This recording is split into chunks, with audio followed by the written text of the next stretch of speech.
May is a month of changes, and in this week's edition of the Climate Friday newsletter, we're going to talk about what you can expect as we round the corner into Mother's Day weekend, and hard to believe we're already in the middle of the month. So today we're going to talk about what you can expect for the rest of the month of May and some of those big changes that usher in the transition from the springtime into summer. Let's break down the science and looking ahead to the remainder of the month of May. Thanks for tuning in this week, either on YouTube, WTOL 11+, or online on our website. When May starts off, it often looks and feels more like springtime, as it is still.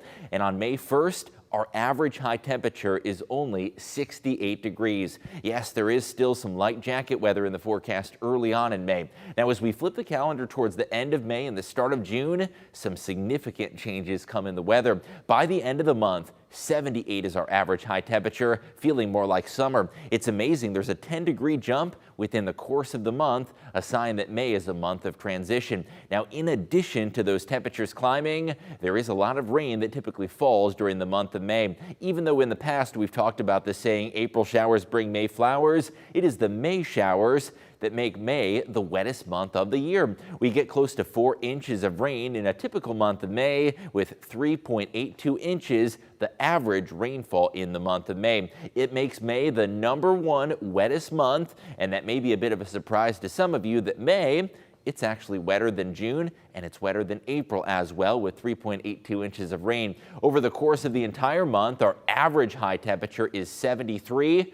And as I pointed out earlier, that changes drastically from start to finish. And by the end of the month of May, our normal high is close to 80 degrees. May is the wettest month of the calendar year. Springtime comes with a lot of showers and thunderstorms returning.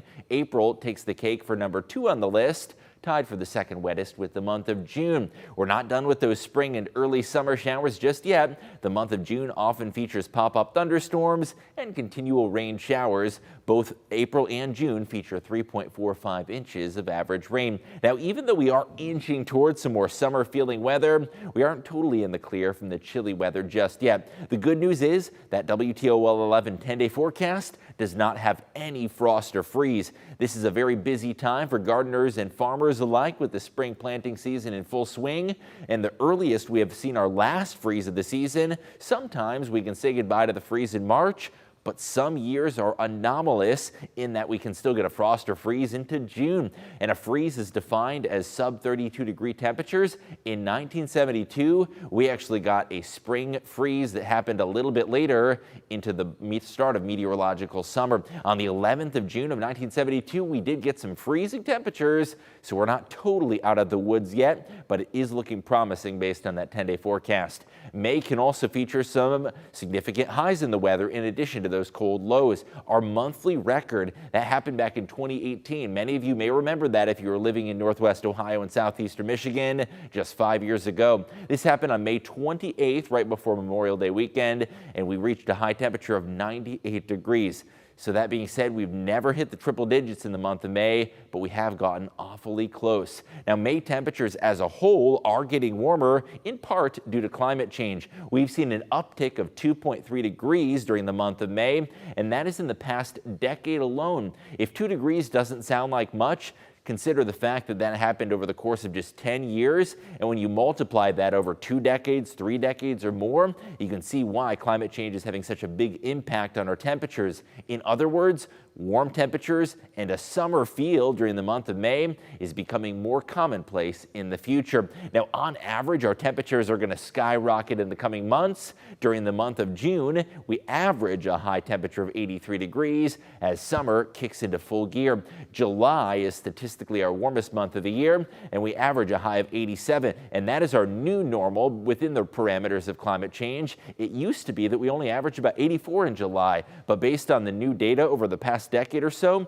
we have actually ramped up our normal to 87 degrees. That means that a temperature of 90 really isn't that far above normal. The month of July is the blowtorch month that brings us very warm summer conditions. August, we are down to 84, and August is another transition month, very much like May, except this time around we go from summer mode into a more autumn setting.